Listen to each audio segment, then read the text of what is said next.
My experience has been that there are occasionally things that happen in our lives that feel so overwhelming that they just kind of they seem to threaten our very existence, or they seem so overwhelming that sometimes they're even hard to talk about. You know, the kind of things that seem to have this life-changing quality to them. And sometimes when they happen, we despair. You know, sometimes when they happen, we feel paralyzed. And in my own family, we've had one of those things that's happened in this last year. My dad became really convinced that he was struggling with his memory, that he was experiencing some memory loss. My mom ended up kind of confirming that out of her own experience. They then went and visited his doctor, and they did some tests on his cognitive functioning and confirmed that that was happening. My brothers and I really had a hard time seeing that. In fact, we don't even see it that much today, even though we now do have that awareness. And when that first was happening, it was hard for my parents to even talk about it with their boys. And as they have, I think, kind of wrapped their own mind around it more, it's been now more part of our family conversations. But it's been one of those things that was just really, really hard, overwhelming for my folks, and it's caused them to start doing some thinking and planning for the future in ways that they had never intended to. Have you had some things like that happen in your life where whatever that thing might be, it just might be kind of overwhelming? Chronic illness, I think, sometimes functions that way in our own lives. A couple summers ago, I invited our congregation to read a book with me. It was written by a guy named Bruce Kramer, and the book was called We Know How This Ends. And Kramer had ALS. And one of the things that Kramer said that was so hard about living with ALS is almost every day you'd live your life knowing that this day is the best day of my life because tomorrow's not going to be as good. And he said it was really hard to live a life like that, realizing that each day was as good as it gets and the next day was going to be harder.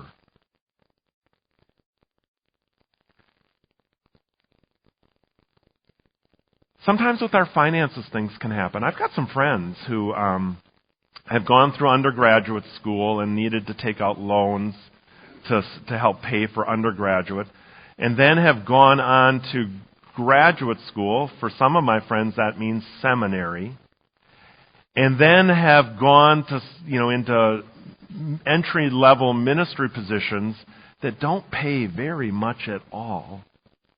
And they have this huge amount of student debts. And it doesn't just happen to pastors.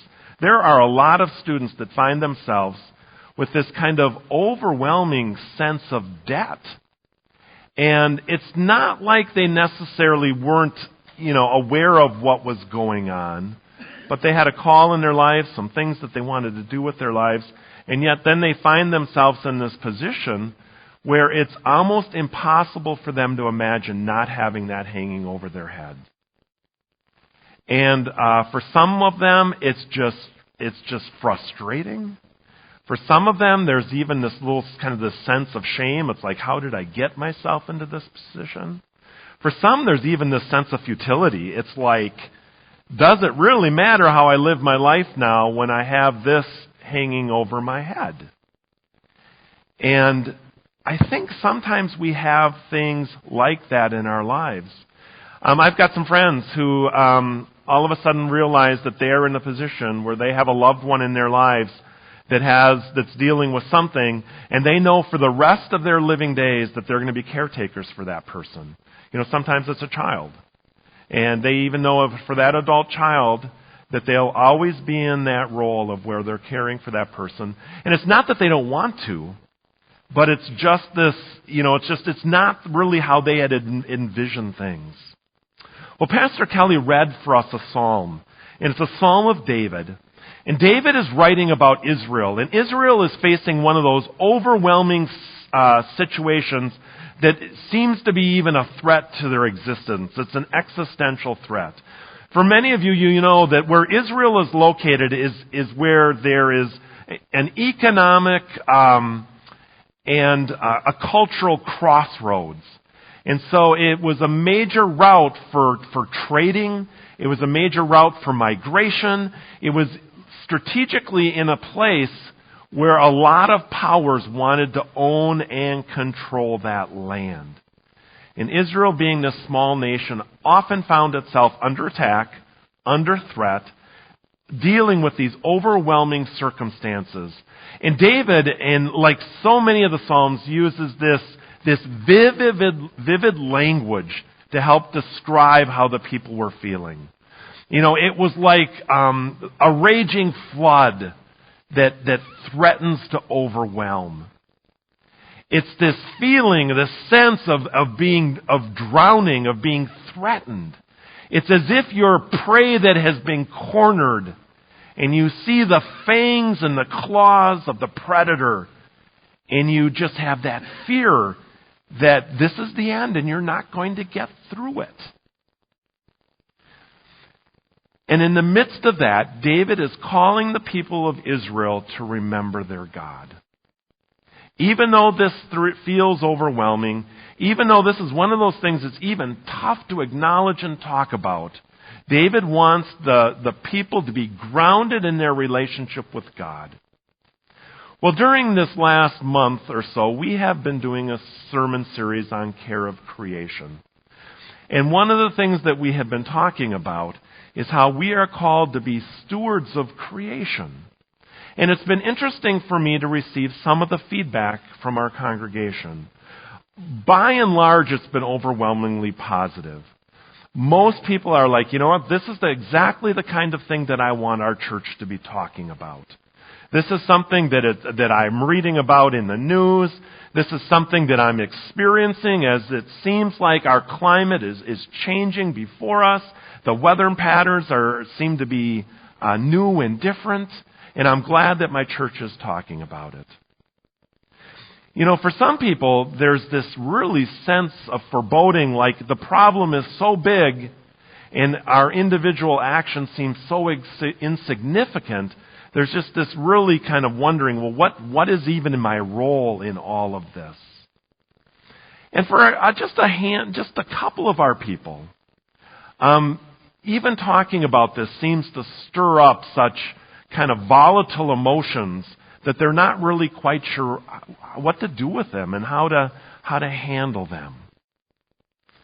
And the thing that David wants us to remember, the thing that David challenges the people of Israel to remember, is that no matter how significant the issues or the challenges that they face, the God they worship is the one who they need to be focused on. Because God is their strength, God is their deliverer, God is the one who is going to walk through with them through all of the challenges that they face. And I think it's interesting that David takes all of creation and, you know, is talking about the birds of the air and the animals and humans, and is acknowledging how all living creatures intersect here on the earth that end up facing these challenges together. And it's a collective, or it's a universal challenge that all of us face. And part of what we need to do as a people of faith is we need to acknowledge that whenever we face significant challenges, you know, whether it's a health issue, whether it's the care of a loved one, whether it has to do with a spiritual issue of our own well-being or of others, is part of what we need to realize is what we need to do is be focused on God, and the steps that we take, no matter how small they may be, are significant in our own spiritual health and well-being. It has been really fun for me to be a part of this church and to see how this church has started to address the issues of how can we be a more sustainable congregation. We ended up installing solar panels over the education wing, and I think most of you have had a chance to see those. That was the beginning of a process that our church has been involved with in helping our congregation become more sustainable. we actually have a sustainability team. And that sustainability team's mission, the reason they exist, is to help our congregation grow as good stewards of God's creation, to help our campuses, both in Cottage Grove and Woodbury, to become more sustainable, and to help not only our local church, our congregation, those of us who are part of the Grove, but also our broader community, grow in our own practices of sustainability as we work for environmental justice. Let me lay out with you some of the small steps that have happened here at the Grove as one of the ways for us to understand that whenever we face a significant issue, whatever it may be, how small steps can start moving us down a path and lead us to that place that can have a significant impact. So it started with the solar panels. We are approaching about 20% of the electricity we use on this campus is coming from those solar panels. And so that's really a significant impact that those panels have had. But we've also taken further steps since then. As many of you know, a year ago we received a campus improvement offering. Our congregation gave over $105,000 to help us address some projects here that we can't afford to do out of our operating budget. So one of the ways we're blessed is, for example, we have the new projectors, the new sound system, all of that new worship technology that's in here. That was all made possible because of the generosity of the people of the Grove who gave to that campus improvement campaign. But another thing that we supported had to do with taking every single bulb inside this building and outside this building, and every bulb down on our Cottage Grove campus, inside and outside, and swapping it out for the new LED technology. In fact, I'm really looking forward. Our facilities manager, Jim Tuzna, is going to give me a report of all the numbers that are involved with this, and I can't wait to put that in the newsletter.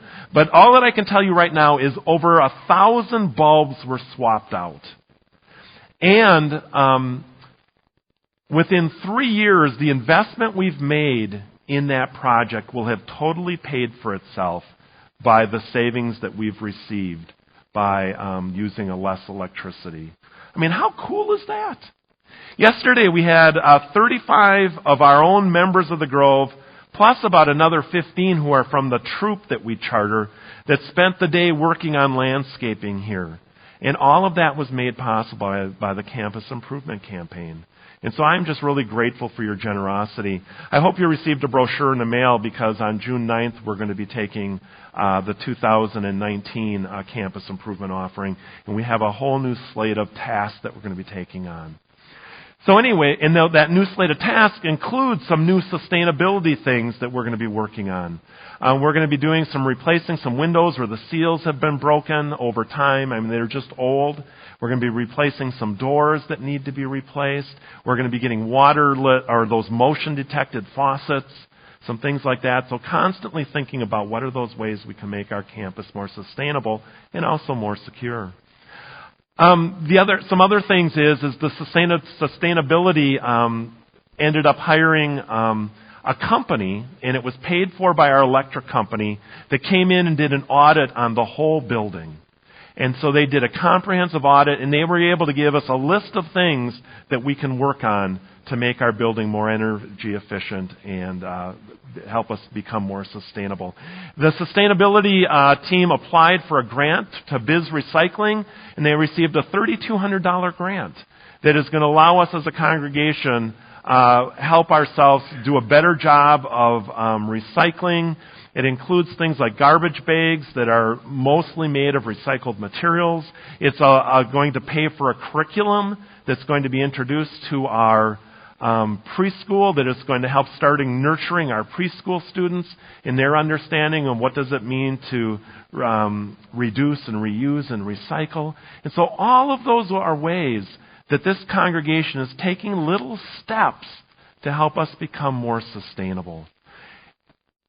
It's really interesting also to see what some of our members have done. Since we have put the solar panels on the building, we've had, that I am aware of, 2 more families that have put in solar systems at their homes, and they tell me stories about how now the electric company sends them checks instead of them sending checks into the electric company. It's been fun to hear some of our people talk about their e-vehicles or their lawnmowers that are electric and ways that they're making those kinds of adjustments. Lots and lots of ways that sustainability work is happening. Sometimes when we are trying to develop a new habit, it can seem overwhelming. In fact, whether it's a habit of prayer, whether it's a habit of devotion in Bible study, whether it's a habit of recycling, whatever the case may be, sometimes those habits seem really daunting. And one of the things that you've heard me talk about before, but I have become a huge advocate for, is what are called mini habits. Or another way of talking about a mini habit is that a habit that is too small to fail, or sometimes called stupidly simple. And so what those mini habits are is sometimes we make these grand resolution that we're going to make this life-changing behavior. We're going to do this big, huge behavior change in our lives, and sometimes it's so big we just can't sustain it. But for example, a mini habit, for example, if you are trying to develop a prayer life, is that you may make a commitment that you are going to do a one-sentence thank you prayer every single day. All of us can find time to do that one-sentence thank you prayer. You might even put a prompt. That prompt might be a Post-it note that is next to your toothbrush, and every time you grab your toothbrush, you say your one-sentence thank you prayer. It might be that you want to start exercising. You say, you know what I'm going to do? Every day I'm going to walk down to the end of my block and back. The idea being is that habit for me might be very different than that habit might be for you, which might be a stupidly simple habit for you, might to me feel like a little bit too much. But if we all calibrate it according to our own kind of inclinations, and we make it the kind of habit that is so simple that we can do it every day, what that allows us to do is to start creating a consistent habit or behavior. It helps us build momentum, and it helps us truly ingrain that into our lives as a new habit. And I wonder if that isn't something that we can also think about when it comes to our care of this planet that we have been blessed with. The thing about creation care is for some people they think of it in terms of political terms. And I think that's the wrong lens for us to view it through. Not that there aren't political considerations when it comes to policies that get implemented, but whether you're the kind of person that thinks really bigly and broadly about policies, or if you're the kind of person who thinks more in terms of just personal responsibility, I think one of the keys for us when it comes to this issue is to make sure that we frame it as a stewardship issue. As people of God, as followers of Jesus Christ, one of our most fundamental and basic commitments is that we are called to be good stewards. We understand that who we are and all that we have comes to us as something that God has entrusted us with. And so we talk about the stewardship of our time, right? We talk about how all of us are given the same 24-hour day, 7-day a week.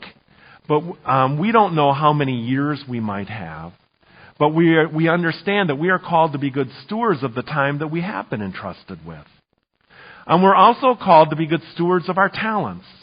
One of the things that is just such a blessing to partner with Kelly around leading this church is Kelly has this incredible skill set, these gifts, these talents that I don't have.